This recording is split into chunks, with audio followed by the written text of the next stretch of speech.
Good evening, everyone.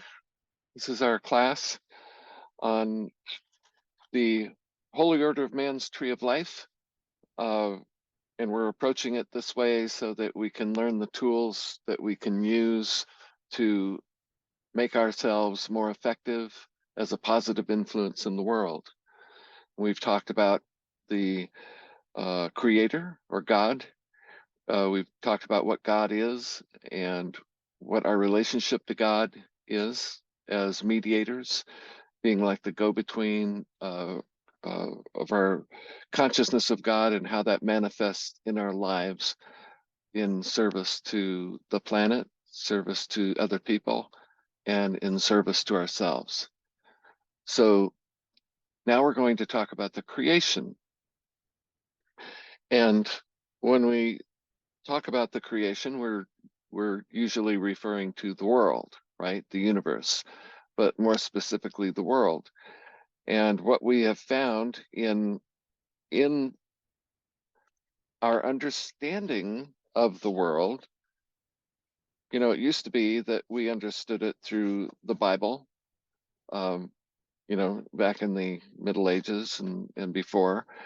And then philosophy really came to the fore, and we started understanding life and the universe and everything through philosophy. And then science came along, and so we gained a whole new perspective and a level of understanding on life, ourselves, the universe. And so we want to it's not that we want to, we have to combine our understanding of science with our understanding of philosophy and the sacred teachings, the ancient wisdom teachings. These all have to come together. They have to fit. And this is where in the order we say that if something is scientifically correct, it must also be spiritually correct. And if something is spiritually correct, it has to be scientifically correct. So one of the ways we do that is to, in a sense, narrow down our conception of the creation and confine it or constrain our understanding to the solar system, the solar system that we live in. And the reason we do that is, number one, it makes it more manageable and it's more realistic because and this won't come across as scientific, but one of the reasons we want to focus on the solar system is astrology. We know by astrology that that's solar system centric, right? We learn about ourselves, the aspects of our personality, which are a reflection of the aspects of God, of God's personality. We learn about that through the geometry, the configuration of the solar system, that has a real effect, that as it shows us that the solar system is a living organism that is constantly changing its vibration. It's, if it were a musical piece, that symphony would be pretty beautiful, and it would have its kind of like Richard Wagner, the way his symphonies could be gloriously harmonic and very pleasing, but then he would introduce these. I'm not a musician, so I don't. Forgive me if I don't get the terms right, but I think he would introduce these minor chords, these minor notes that would stress the melody, kind of give it a certain sense of uncertainty or of conflict even. But it's all the result of how he mixed his notes and his chords. And so we find that same kind of dynamic going on in the solar system in an astrological sense, when we have squares and oppositions and those kinds of. I'm not an astrologer either. Along with not being a musician, I'm also not an astrologer. So bear with me on this. But we feel those times, those transitional phases where we feel stressed. and that stressor tends to push us in one direction or another, and then we grow as a result of dealing with that stress. So there are lots of reasons to consider the solar system as the creation, right? Because it gives us a lens through which to better understand what's going on, to understand ourselves and our place in nature. So as we look at the solar system, the obvious thing is that we have a sun in the center. And one of the things that science tells us is that the sun, even though it's visible in the sky and it's the central organizing body for this whole system, it, the sun's rays, the sun's energy, the vibratory nature of the sun actually fills the solar system. So all of that solar wind, which is science's way of describing particles, essentially, which is very limited. But in sacred science, we could say that the sun's consciousness, the sun's vitality, the sun's being itself is filling the solar system, so that the whole thing is a living organism. It's like a cell. It's like a living cell. It has a membrane. It has its organelles, which are the planets. It has all of the ways that it communicates and delivers energies, different kinds of energies to different parts within it. It's alive. And we don't normally think of cells as being conscious, but they have consciousness. And if we are any measure of how much consciousness there is in the solar system, because we are part and parcel of it, then we know it is at least as conscious and intelligent as we are. So it's, in other words, we have to change our scientific materialism way of thinking of how consciousness evolves, which is from the bottom up. What we learned in school usually is that there was this pool of mud and minerals and different components, and then a lightning bolt hit it, and then shazam, all of a sudden there was life, single-celled organisms. Well, they've never duplicated that. And we're pretty sophisticated now in what we can duplicate in the lab. That's never been duplicated. And the reason it hasn't is because life is not a bottom-up phenomenon. Life is a top-down phenomenon. So what we have, when we come into existence, we're coming into existence within a field that pre-exists us. In other words, we evolved. We came from somewhere. We don't know where we come from as human beings with this consciousness that we have. But we know that when we look at creation with spiritual understanding, we realize that something overarching and pre-existent was there, and that it is drawing all life unto it. And Jesus echoed this when he said, "Unless I be lifted up," it says, "when I'm lifted up, I will draw all men to me." So there's this kind of anti-gravity thing going on where all particles and mass is drawn down and into a denser and denser form. Our spirits are drawn up because we're always reaching for a greater possibility. And all life is that way. You look at trees, for instance, and flowers, everything is oriented upwards. And so that's the result of the spirit of life, because the life is reaching up into greater possibility, in possibility of not only new forms, but new ways of expression. We know that as humans, we're always looking for a greater greater areas of self-expression that we can grow into. We want to know more about ourselves.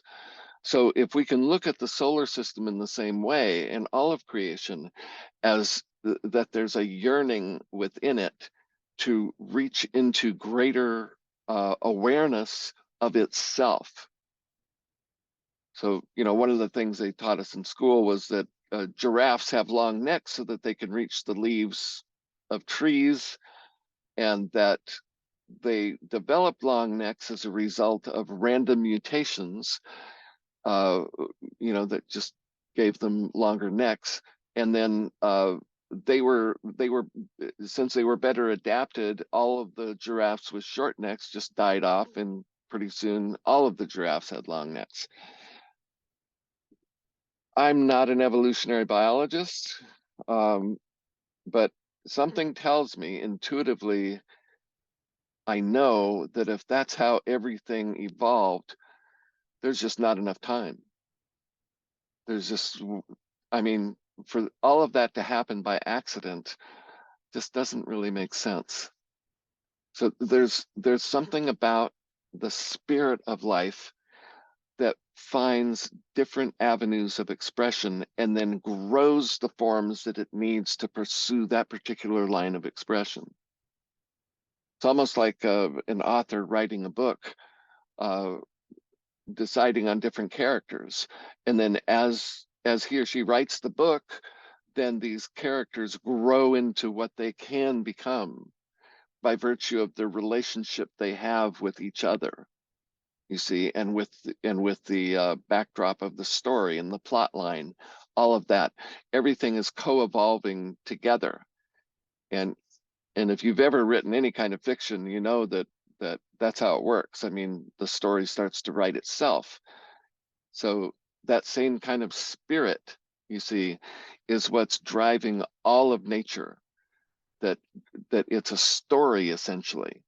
And as all of the components of the natural world uh, coexist and operate within the same environment and develop relationships with each other, that guides and extrapolates on a basic theme.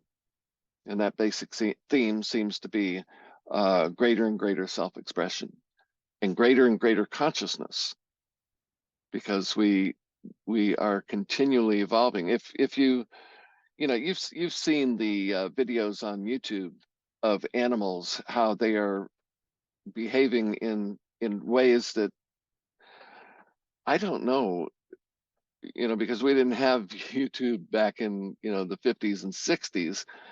It seems to me like animals are getting smarter. They're becoming more aware, more self-aware, and more empathic towards each other. And that wouldn't surprise me if that's true. And because, as well, you know how it is. If you associate with people who are smarter than you or more talented than you in some way, that starts to rub off. It starts to influence the way you grow and develop. So in our association with animals, I think that they are growing and evolving because of that, because we've become so close to animals. Not all of them, of course, but the ones we've domesticated especially, that they're learning by osmosis. They're growing as a direct result of their interaction with us.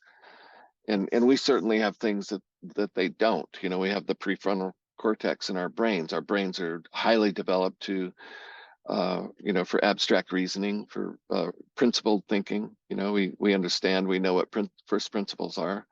We know what laws are, as in laws of thermodynamics, laws of nature.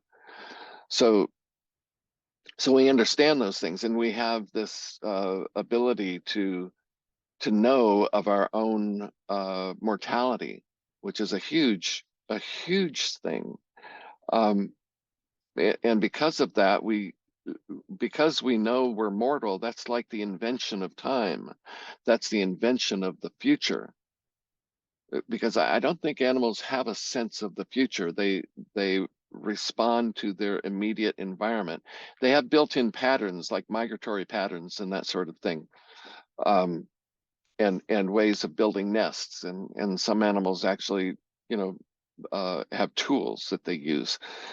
Uh, so so all of this in an attempt to understand more fully our place in nature, and to expand our thinking about nature to the entire solar system, and how the geometry, the changing geometric patterns of the solar system actually affect us in real ways, as in astrologically, that there is a spirit, that there's a longing, a direction.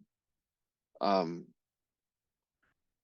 and see, it's very difficult to speak in, you know, to identify or define what that is. But just as we know ourselves, and if we accept the Hermetic principle of as above, so below, and the oracle at Delphi saying, "Man, know thyself," and she didn't just say that as, you know, in a psychological sense. She said it within the context of, if you want to know what reality is, if you want to know the ultimate reality, know yourself, because you are the microcosm of the macrocosm. It's an ancient idea. And it certainly plays out in terms of astrology, because a person's horoscope is a snapshot of the solar system at a particular moment. And it certainly bears out. If you've ever studied astrology, you know how hauntingly accurate it can be. So so the long and short of this is that we live in a created system that is intelligent, it's alive, that we are intricately and intimately interwoven with it, and that the essential part of us is somehow identical to and with the overall great being within which we live. So so consider this: if you were out in space, let's say, you know, beyond the orbit of Pluto, and you're outside of the solar system altogether, maybe a couple of light years, and you had three-dimensional vision, and you could see all of the other galaxies in their relative position to each other, you would realize that, not just galaxies, but within our galaxy, the different stars and star systems and other solar systems, our solar system would appear to be in the middle of nowhere. It would be like as though you were on a mountain looking over a valley or the prairie, and way off in the distance you could see a campfire, just this tiny little glowing ember of a campfire way out in the distance, maybe a couple of miles away. And that campfire would tell you that there are living beings there are other people there. So think of the solar system in that way, that we are an island of life within a vast sea of nothingness. And we know that there is no such thing as nothingness, or you know, vacuum. Empty space is filled with light. You just can't see it. But if you can think of it in that way, then the age-old question of who am I, you start to see the answer. Because if you were able to take your consciousness out and look at the solar system from that distance, and you ask the question, who am I, you could legitimately say, I'm that. That's me. That's my home. That's like everything I experience is all within that cellular thing out there in the middle of nowhere. That's, I mean, you can go a long way with just that, right? I mean, you could identify with that. I mean, why couldn't you? You know? Now we know we're not limited to this solar system, but we only know that through hearsay. So uh cosmic wanderers, travelers, that we can reincarnate on different planets of different solar systems and all of that. That's fine. That's like an open window. We can consider that, and just that gives the rest of what we know a little breathing space, right? Because we don't want to lock everything into certainty. We always want to keep the the possibility of something far greater than what we know. But for all practical purposes, and especially spiritual practicality, thinking of the creation as the solar system will take us a long way. It gives us a real leg up on understanding how things work, what our relationship is to nature, to God, to ourselves, and to each other. It gives us a lot to work with. So that's why we start with that. Just made me think of the Russian nesting eggs, where the dolls, like one Yeah. doll inside another doll inside of another doll. It just made me feel like with creation and created, the creator and the creation the same way. And as well as like made me also think about the teacher student relationship, where like the teacher is always kind of handing you brick and mortar to build your own staircase. It's kind of like it's all this connectedness, and with nature. And yeah, and even that movie that I watched earlier, I was saying, wow, I didn't even intend to, and I didn't even look at this until we got here. And I'm like, wow, what made me watch that movie? And then we're having this class. It's just kind of, Oh, interesting. Yeah. yeah, Yeah. amazing. Yeah. Yeah, Yeah. The cool. the the main purpose of teaching really is not to give you the answer. The the best teachers will give you the building blocks, which is what you're talking about, right? Yeah. So Hmm. if you have the right building blocks and then the right tools and some idea of what you want to build, then boy, you're off and running. And and then the joy of the teacher is in watching what the student builds. Yeah. You see, that's the joy. And you want to always steer clear of a teacher who wants you to build a house just like his, Yeah. right? Because that's not how life. That's not in the spirit of life. Because every one of us is a possibility for doing something entirely new. You see, and that's the joy of the creator. That's like what the whole thing is set up for, is to reveal what's possible. And we have to get out of this frame of mind, this theological frame of mind that says that God knows everything, and everything already has been done. It's all a done deal. And so the only thing we can do then is to surrender to the will of that divine plan.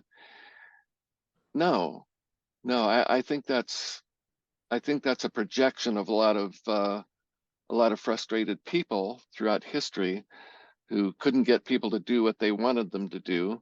And so they created this idea that God has this set of laws and this plan for each and every person. And so the most virtuous thing you can do then is conform and to submit and to be obedient and to kill your ego, kill your self-will, all of these negative constraints that do nothing to offer agency to the spirit of life itself, which is to create, and it's to explore. It's going into unknown territories of possibility. So when we shift out of that old mindset about God and turn it into this open-ended foray into possibility, then life gets instantly better. It's a possibility for optimism instead of just, you know, playing Sisyphus and rolling a rock up the hill only to have it roll back down every time we get close to the top. So so the main the main message I want to get across is that it's nothing like all that. That's what has been taught. That God has given us an awareness of how things work, and the will and the enthusiasm to pursue those things, so that when we approach something unknown, even if it's like back in history a little ways, we pick up a piece of ore, we sense that there's something in the rock, like a secret, like it's holding a secret. And because of the spirit of life in us, this will to explore and to enter into realms of possibility, we look at things like that and we say, what could this become? And if we did that as parents with our children, just imagine, you know. But because of this skewed idea of what God is, that we have to submit and conform to God's will for us, which has nothing to do with what we want, right? Because everything we want is either wrong or evil or, broken, all of that crap. If we look at our children that way, then all we expect from them is conformity and obedience. And then we're going to step in and be the punisher if they don't conform, and we ignore entirely what they could become. You see, what's locked up inside of them? What's the gem that's encased in their biology?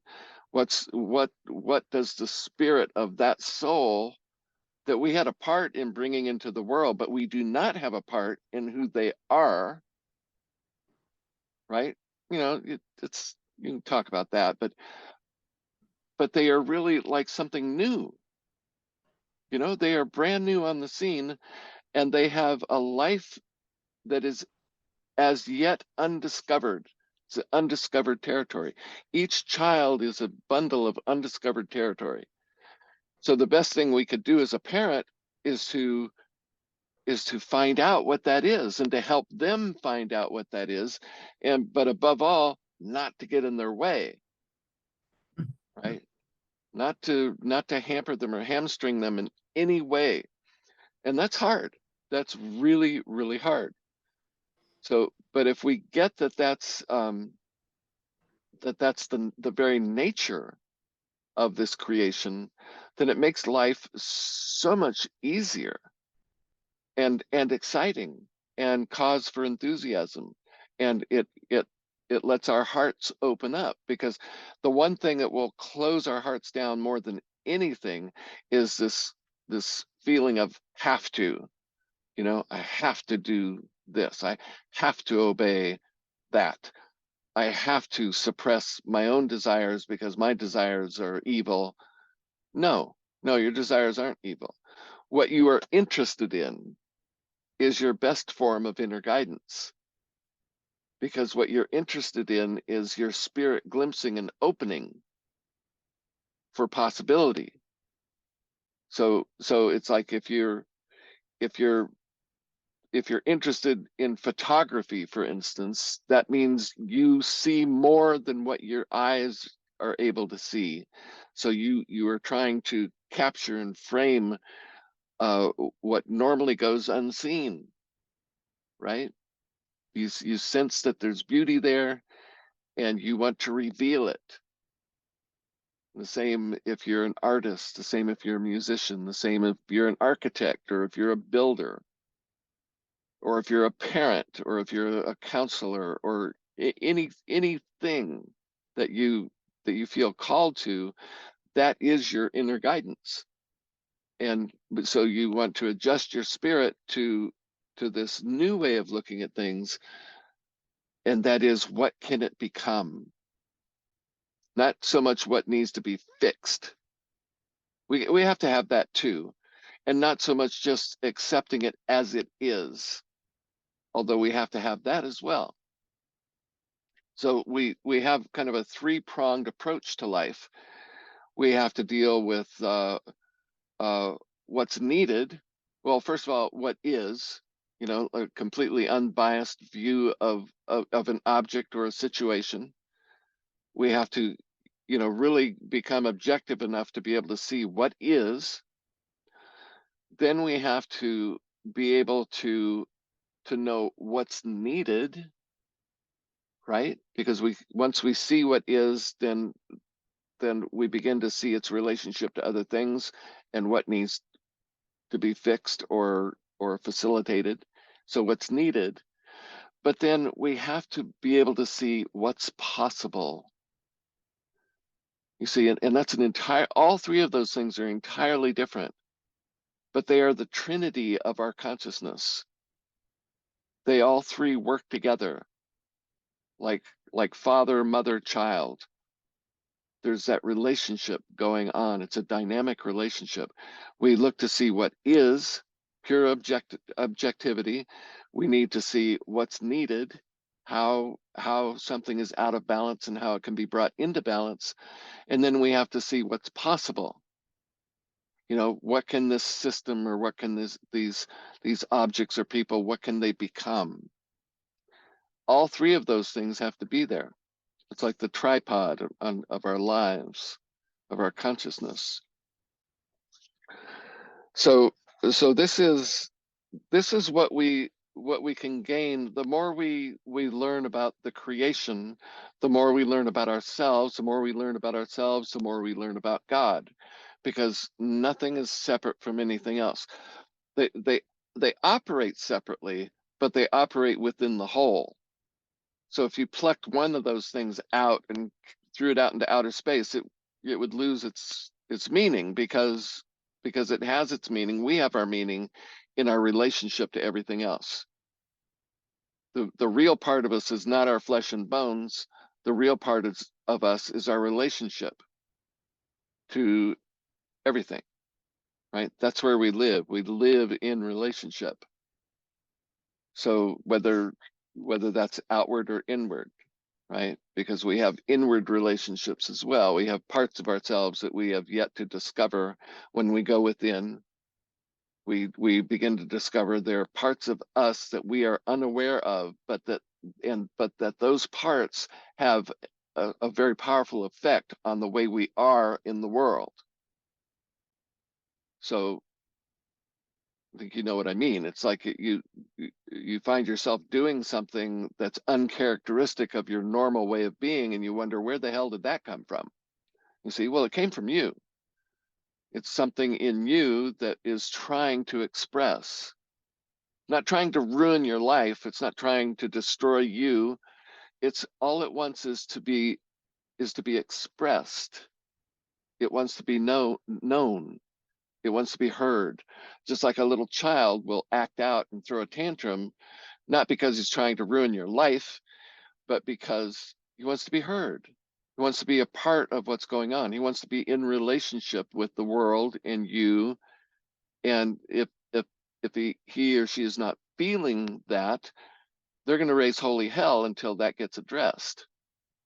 So just like that happens in the outer, that also happens within us. If there are parts of us that are not being heard, that are being actively, whether consciously or unconsciously, suppressed, all hell will break loose. You can count on it. That's just what's going to happen. So it really behooves us to become aware of these things and to learn how to come into proper relationship with ourselves. You see, and not deny. And this is kind of going off into a different direction now, but I feel like it's worth exploring. It's like you may have a part of you, something within you that is 100% bona fide murderous. Usually comes out in traffic, right? It's recognizing that there is parts of you that are primitive, that are primal, that are so deeply embedded in your brainstem that it's almost like you can't be conscious of them, but they will make themselves known. But if you try to put your foot on their throat, they will take you down, because they will find a way. It's like in Jurassic Park, you know, life finds a way. Life always finds a way. And these parts of us are usually symbolized by a dragon or by a lion, by a serpent. These things that are beyond the glow of the campfire, but they're out there and they're deadly. You see, they're that unknown danger that we've experienced through, millions of years of evolution. Those are still within us. Those fears, those anticipations are still active and alive in us, but we've turned it inward. We recognize that there are things lurking deep within us, within our personality, that are just as deadly and just as stealthy and unpredictable as those beasts of prey were back in our earliest days of life. So that's the part of spiritual development that they don't usually tell you about. I'm sorry to break the bad news, but there are things that have to be dealt with, and they have to be dealt with in a particular way.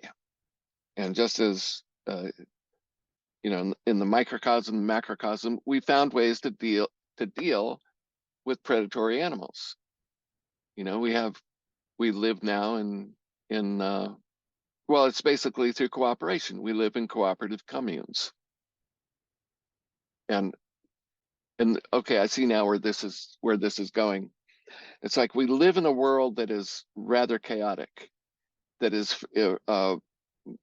a world that is, and we're talking now about the creation, right? We live in a world that essentially lives on itself, that living things eat other living things. And that's messy, it's painful, and it's unpredictable. So we have found that in order to thrive in such a world, that we have built enclosures, that we have found a way to not dominate nature, but to work together with it in ways that promote our own survival. The very first instance of this was the Garden of Eden, because in mythological form, right? This is a story trying to explain what I'm trying to explain. A garden is not wilderness. A garden is an enclosure within which nature is cultivated. You see, so there's that word cultivated, which has the same word part as the word culture. So we have found ways to cultivate nature, not only external nature, but our inner nature. We have found ways to cultivate these things. And as we do, they become integrated, and which has given us enormous power and ability to survive in the world. So when we're talking about creation, about God's creation, we first and foremost have to look to ourselves, because these bodies that we have we didn't build them. I mean, we've had a part in it, but they, in a certain sense, they were here before we showed up.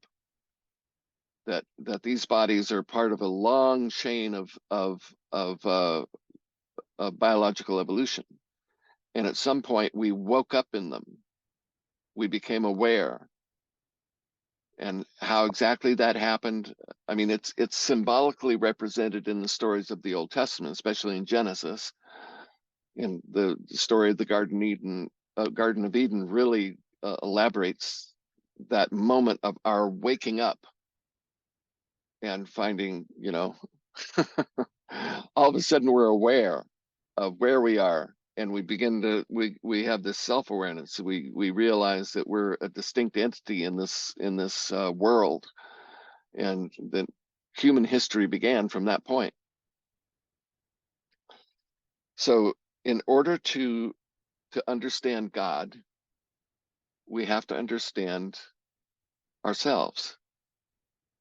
In order to understand ourselves, we have to understand the world, meaning the solar system, we were born in. Everything is is a part of this undivided whole. But because of our awareness of self, we tend to separate ourselves from that whole. And that's that in when we developed science, that was a very big leap in consciousness, because by virtue of this ability to separate ourselves from the world, we were then able to separate the parts of the world and then find ways in which to recombine those parts to make new things. So this is not like what I'm talking about is not anti anything. It's not like saying we have to dispense with science and enter into this whole new consciousness of wholeness. No, we need both. We have to be able to be in the wholeness of the whole thing, but also be able to separate out the parts. But if we lose the understanding that all of these parts are part of a unified whole, then we get into problems like ruining the environment, of destroying ecosystems, of destroying whole species of animals. All of those things are a result of over fragmenting our awareness of the parts of the whole.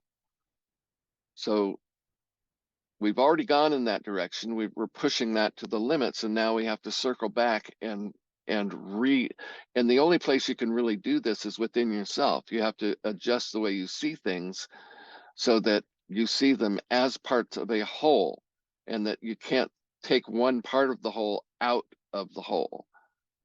You just can't. It's always going to be there. So you have to see it in an integral form. So that's kind of the first foray, you might say, into the subject of the creation. And so I'll stop talking and let you guys talk. Michael, back in the beginning when you started, you were talking about the animals and how they're growing and their relationships with man. Yeah. And I mean, and you said, the things about YouTube and stuff. I mean, you really do see that with all the things that are going on with the earth and how it's impacting nature in general, and how there's been situations where animals are actually reaching out to man to have them help them. And I find that just fascinating. I watched this one video where this turtle, big turtle, really big, had gotten entangled in some fishing nets and stuff. And he couldn't get out, and there was a small boat out there with some fishermen. And so this turtle swam over to them to have them help him get this net off, and I just thought, wow, that is really cool, because here's this animal out in the middle of the ocean who probably has very little contact with man, and he gets in this situation and reaches out to them, knows that he can reach out to them, just the knowing that he can turn to man to help him. I just think that's really cool. I know, And right? I mean, we see it in our domestic animals. Yes, they turn to us, but when the wild animals, the wildlife, and just parts of nature that you don't expect start to do it, you really Right. know a tie there. Mm-hmm. Yeah, it's a little bit mind-blowing, because we don't know just how conscious they are, and some animals seem to be more conscious than others. And it Mm-hmm. raises the issue of how we use animals. And are you guys familiar with Temple Grandin? Temple Grandin. She's she's a professor of animal husbandry, I think. Anyway, she grew up on a farm, and was horrified by the treatment of animals as they were taken to slaughter. And so she set about really exploring that, and she had a unique ability of seeing the world like animals see the world. She's autistic, and so she understands visual thinking. We think verbally. Most people think verbally, but animals think visually. And if you want to know Mm. more about that, just look up Temple Grandin, Grandin. And so she could see that in the process of slaughtering animals for food, how we were unnecessarily causing them great suffering, almost like torture. And Mhm. her idea was that if we're going to use these animals, the least we can do is respect them. And so she discovered what exactly was bothering the animals so much. It wasn't like they could see ahead to what was going to happen to them. That's not how they think. They don't have a sense of cause and effect in that way, because that's abstract thinking, and they don't have that capacity. But what they are very much attuned to is the immediate moment in which they live, and so they pick up on things, and they have the instincts to register. So if they smell blood, they're gonna want to get the hell out of there. And Mhm. if something happens that visually doesn't make sense, then they're going to try to get away from that too. She would find things like just simply hanging a coat on a fence post of a cattle chute would freak the cattle out. It would just freak them out. And so she found ways to streamline and pacify the whole process until the very moment when they're killed. And at that point, it's like almost like a non-event, because there's no anticipation, therefore no fear. So what she was looking for is the most humane way to do that, and is quite successful at it. So this is it. When I talk about animals, I want to, and this is not an easy topic, because we have to find ways to coexist with animals, and we still need them for food.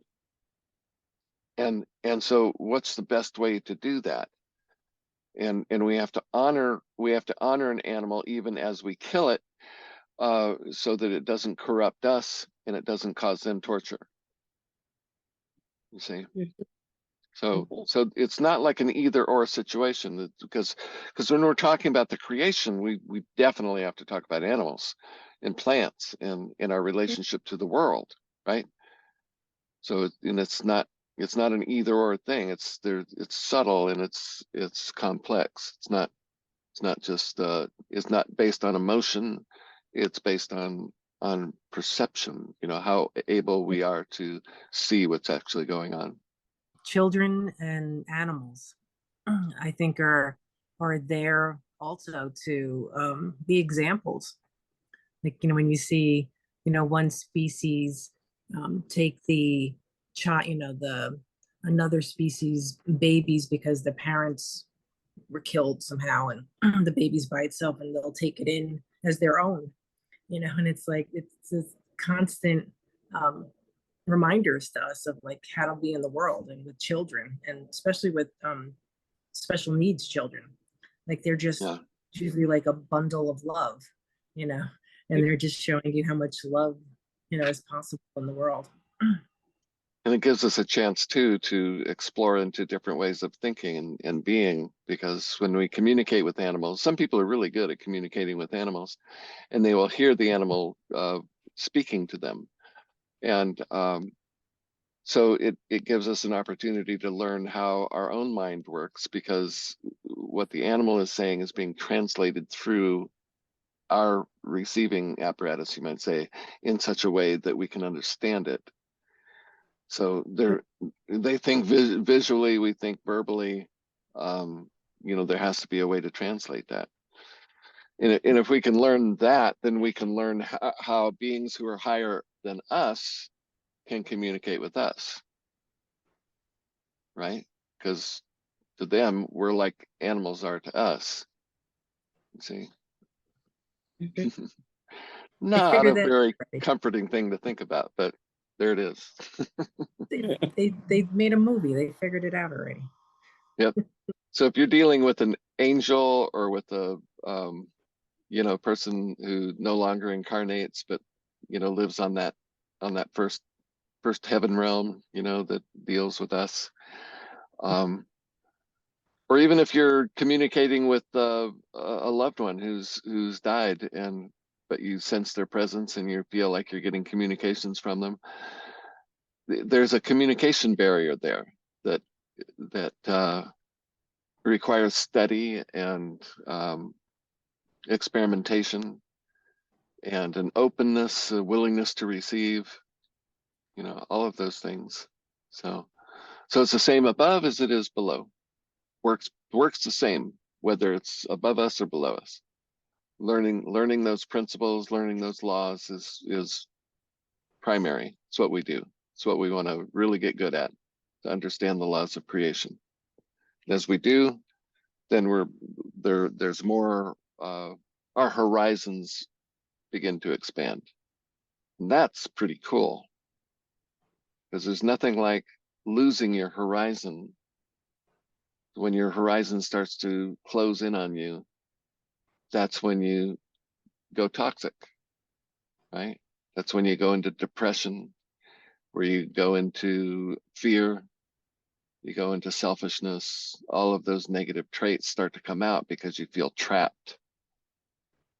And I think that, if anything, I mean, I know the word freedom has been politicized, but it is the most essential thing to human beings is freedom. We have to feel like we can expand, that we can grow, that we can explore. And whenever that is hemmed in any way, we feel it spiritually, and we rebel. That's why we have things like freedom of speech. Nobody can tell us what we can or can't say, especially, in our own private associations. Nobody can tell us who we can hang out with, right? What we can and cannot read. That's like the line in the sand. You don't cross that line. And yet, ironically, we're one of the only cultures where those things have been institutionalized.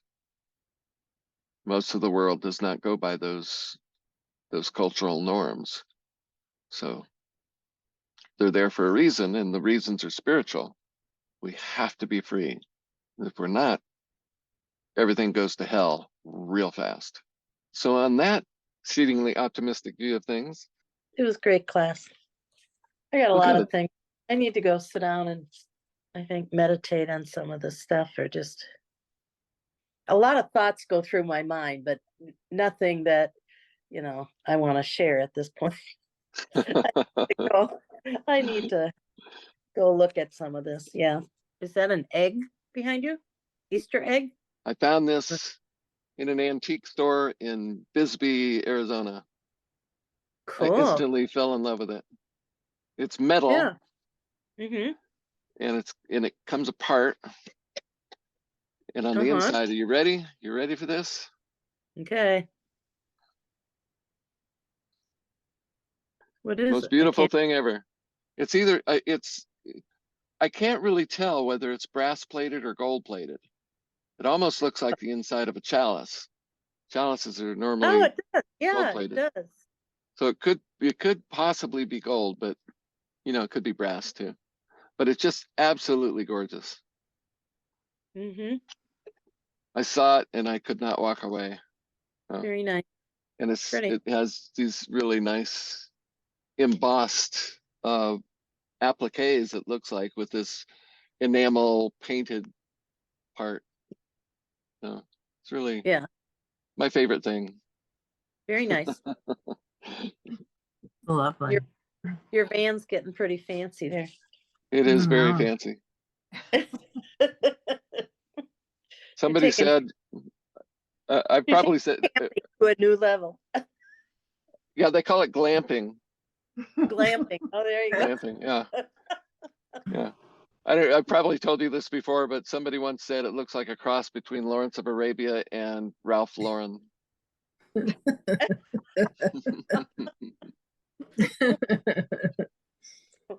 Yeah. So, you know, I've been in RVs and they almost make me physically ill. They're just so cheap and plasticky and veneer, and you know, they're just awful. I could not live in one of those. This is like a, you know, it's very much smaller than most RVs, but um it's cozy, you know. It's like Yeah. and it's artistic. It's like living in a piece of art. So, Mm-hmm. Oh, that's cool. this is my second favorite thing, this lamp. This It was a lampshade on top of a pedestal, and I took it apart and put it horizontal instead of vertical. Yeah. What's that over your left shoulder? Um, this Yeah. it's like a Mayan calendar. Ah, It's is it a picture? no, it's a plate. No. It's a metal plate. Oh. Very nice. It's you know, it has a lot Yeah. of texture to it. Mm-hmm. Yeah. I picked up, you know, just little things like this, you know, that and then Eli gave me a bunch of Eli's mom gave me a bunch of containers that just really go well within the overall scheme. So Mm-hmm. that, and they came with I love it. cookies. They came with cookies, you know. Well, the cookie So part can't go wrong there. no, you really can't. So yeah, it's Okay. fun. If it were, you know, more put together, I would give you a video tour, but I'll do that sometime.